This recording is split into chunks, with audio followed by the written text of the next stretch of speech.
I've won more than 36 fantasy football championships of more than 10 years of playing fantasy, but I can tell you this for sure, I've also lost quite a bit in fantasy football because I've utilized some horrible draft strategies over that time as well. So while yes, it is very important to look up what good draft strategies to use in 2024, it's also important to know what to stay away from.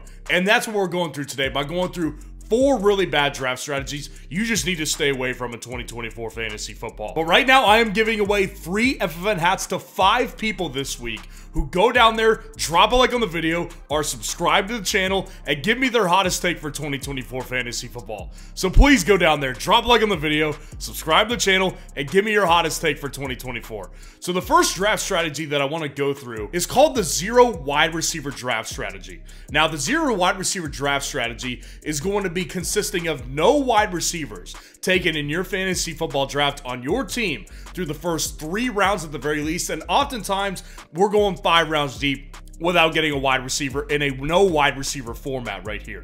So this is just a bad strategy. Not only in redraft leagues, it's also just a bad strategy in best ball leagues as well. So a couple days ago, I made a video discussing the problems with the double hero running back strategy and what the hit rates were of running backs in the first round, as far as being top 10 guys, top 12 guys, top 6 guys in fantasy football for that year.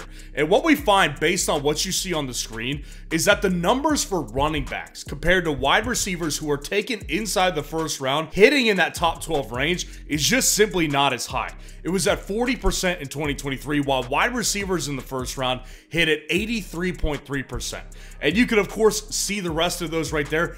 Obviously, based on this data, running backs are just not nearly as safe in the first round as wide receivers are. And by the way, drafts are getting more skewed towards wide receivers going in the first round. So at this point, there's really not much of a difference. And if there is, it's not that many wide receivers going in round 1 versus running backs going in round 1 in a traditional redraft format, which would be a half PPR format in that particular position. And what's even more, you can see over the past 2 years right here, top 6 finishers in the first round at the running back position.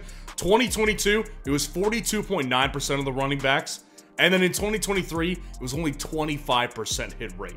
So running backs are just not a very safe option. Now, why do I bring this up when I talk about the 0 wide receiver strategy? Well, because typically, if you're going 0 wide receiver, you're supplanting wide receivers with running backs in your draft strategy. So you'll probably take 2 running backs straight, maybe get a quarterback or a tight end in round 3, or just another running back. So you're basically going to use the double hero running back strategy if that's the case here. Now, when we look at top 6 finishers at the wide receiver position over the last 2 years, 60% hit rate in 2022 and 42.9% hit rate in 2023. Wide receivers are just a safer option to go with in the first round historically over the past 5 years or so in fantasy football drafts. And when I'm looking at a sleeper draft board right now, and I utilize this strategy right here, here's what I ended up doing. I went ahead and grabbed Jahmyr Gibbs and Devon Achane in the first 2 rounds, and I went ahead and grabbed Jalen Hurts in round 3, Mark Andrews in round 4, and I got my next 4 wide receivers from rounds 5 on.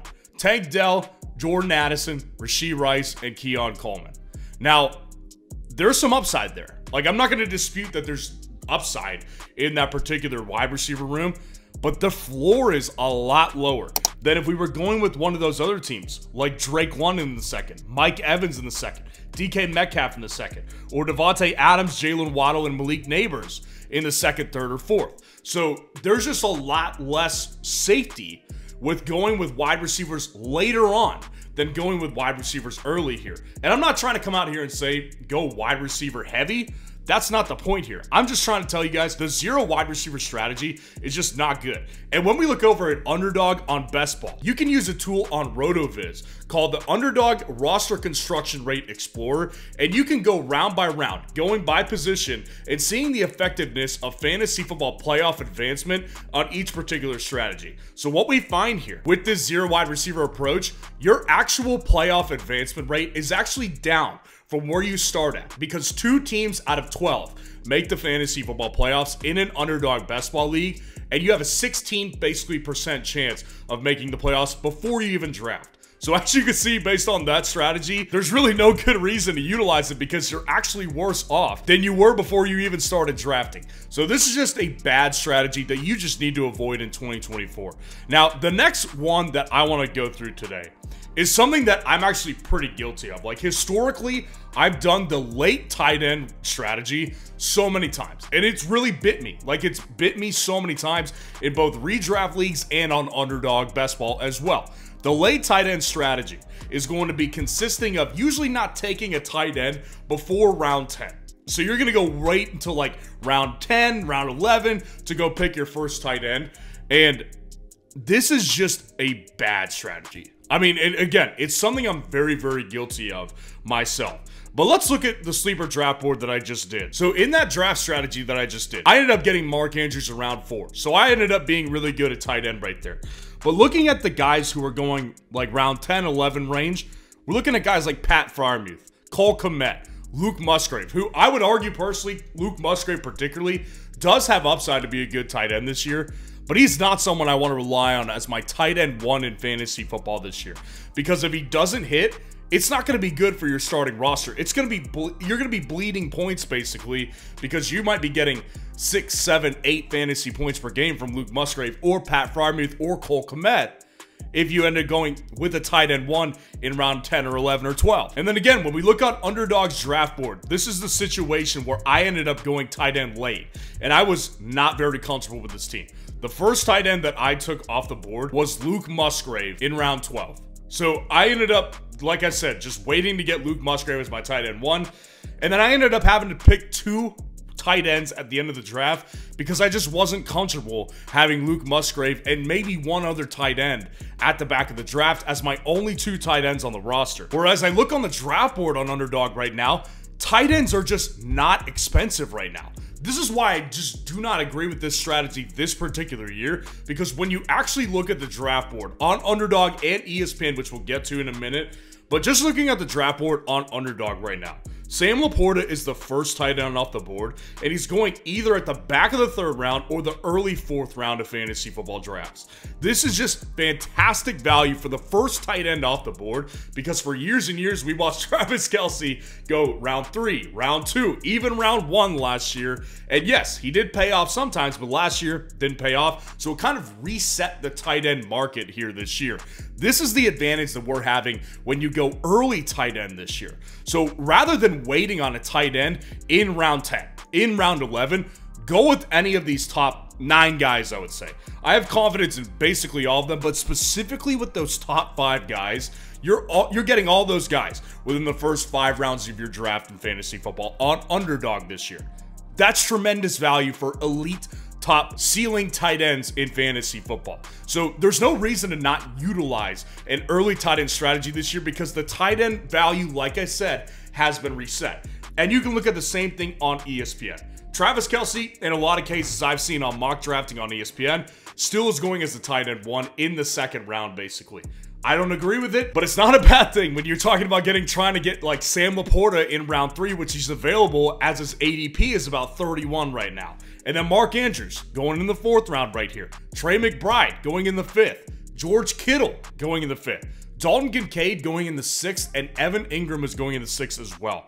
So again, the early tight end strategy is just an emerging strategy just because of how the tight end position has just been reset by Travis Kelce's bad year last year. And a lot of people wasted picks on him. I predicted that he would be a wasted pick, by the way. But this year, it's just so much better with the tight end values you're getting at the top of the position that there's just no reason to take a gamble on a late round tight end as your tight end 1. Now, the next draft strategy here is also something that I'm guilty with as well. But when you go heavy wide receiver, it's very much like going 0 running back. And yes, this is good on Underdog. This is a good best ball strategy, but this is not a good strategy for redraft leagues. This just historically has not been, and it doesn't change in 2024. So heavy wide receiver usually consists of picking 3 or 4 wide receivers within the first 5 rounds. That's usually what we're looking at here. So on this draft board on Sleeper, I went at the 103, and I ended up picking 4 wide receivers straight just for purposes of this video, just to show you what the running backs were when I started picking them. So I went 4 wide receivers straight, ended up getting Tyreek Hill, Nico Collins, Deebo Samuel, Devonta Smith as my first 4 guys. I love that wide receiver room. That, like, wide receiver is my personal favorite position in football, so I feel really good when I end up drafting all those guys. But here's the reality with it, is that in most traditional redraft leagues, you're starting 2 wide receivers and a flex. Maybe 2 flexes, so maybe all 4 of those guys can start, but oftentimes, in most redraft leagues, one of those guys is on your bench. And I hear the argument, like, maybe they're trade value. You don't want to pick trade value within your first, like, 4 rounds of the draft. You don't want to pick someone just with the exclusive possibility and the exclusive idea of trading them away. You want them to be on your team because you believed in them, and that's why you wanted to draft them in the first place. Then I ended up getting Trey McBride in the 5th round, which I think is a great value, by the way, on redraft leagues right now. The first running back I took was in round 6, and it was DeAndre Swift. DeAndre Swift was my first running back. Very, very low floor and really not that high of a ceiling. Najee Harris was my next running back. Again, very low floor, not a very high ceiling. Then I proceeded to shoot for upside with Trey Benson and Chase Brown. Even lower floors, but more upside if everything hits right. That's not a comfortable running back room right there.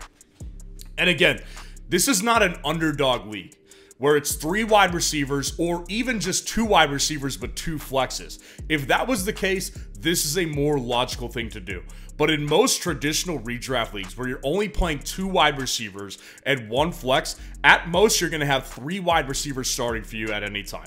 So there is zero reason to go wide receiver early, even if you are just going 3 wide receivers in the first 5 rounds. Because again, you're going to be checking out on a lot of running backs very early on in the draft. And while the running back values in the draft this year, I think are actually pretty good, you don't want to count on one of those guys as your number 1 running back. Maybe a number 2 and a great number 3, but you don't want to have those guys as your starting running backs right there.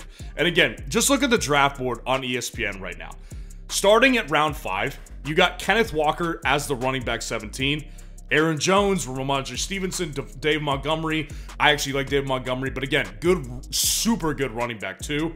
DeAndre Swift, Zamir White, James Conner, Jonathan Brooks, yada, yada, yada. You don't want any of those guys to be your first running back that you take. Good number 2s in a lot of cases, really good number 3s, but going 0 running back and super heavy wide receiver, just not a good strategy in ESPN leagues. Whereas in best ball leagues, this is a very good strategy. So if you do want to utilize a heavy wide receiver strategy, it's good to know that it's very effective on underdog. Using that tool RotoViz, you go wide receiver in the first 4 rounds and then go with a tight end in round 5, your chances of making it to the playoffs are 23.9%. And your chances to getting to the semifinals, 2.72% chance, and to get to the finals, 0.35%. Those are all extremely high likelihoods of getting the playoffs and advancing throughout the playoffs when you utilize this, because again, this is a strategy that is best used in a 3 wide receiver format, which underdog is. And if you do want to utilize this draft strategy on an underdog draft today, go down in the comments, use that link, and use code FFN to deposit $10. And when you deposit $10 to get in a draft, they'll throw in $250 of free bonus cash to you. They'll throw free money at you so you can get in just more than 1 draft and give yourself an even better chance of winning $1 million plus in Best Ball Mania. So go down there, use code FN to join Underdog today. Now, the last draft strategy that I see every single year, nothing changes this, it happens in every year. And I can't tell you how consistently I see someone going defense or kicker or both early. By round 8, round 7, round 9, round 10. This is a draft strategy that drives me nuts. And listen, I understand, like, on the surface why you want to do this. If you believe in the Cowboys defense, for example, this year, Cowboys defense should be an elite defense. I come out with defense rankings every single week during the fantasy football season, and I've already come out with the preemptive defense rankings for 2024. Dallas is my number 1. I think they will be the number 1 defense. So if you want to pick them, like, that's totally fine. But here's the problem with doing this, and one of the main reasons I come out with defense rankings every single week during the season. So last year, Dallas Cowboys are a great example. Last year, the Dallas Cowboys were an elite defense in fantasy football for most of the year. Does anybody remember what the back end of the season schedule was like for them? Specifically during the fantasy football playoffs. They played teams like Buffalo, Miami. They played the Philadelphia Eagles. They had a rough stretch there, and they were not the best defense. There was a lot of defenses that were available on the waiver wire that were better plays those last 3 weeks than Dallas was in fantasy football when it mattered most. So what are the chances you're going to take an 8th round pick when you pick the Cowboys defense and cut them that late on in the season? If you do it, it's not a bad idea because, like I said, there's better options. But why would you even waste an 8th round pick in the first place when you know there's a likelihood you'll be cutting them? And we see the same thing with kickers too. The problem with both of these two positions in fantasy football is they're both extremely interchangeable. So you can go on the waiver wire weekly and pick up a defense with a great matchup, or pick up a kicker with a great matchup, or an evolving kicker on a great offense. This is just something you should utilize on the waiver wire more so than in your fantasy draft. And honestly, I would say to you, if you can avoid drafting a defense, that's even sometimes a better strategy than going with one super early and trying to outsmart the room and getting one in the 8th, 9th, or 10th round. So let me know what your favorite draft strategy is for 2024. And if you are looking for the best strategy and you have picks 1, 2, or 3, click on this video right here to see the best draft strategy for that range.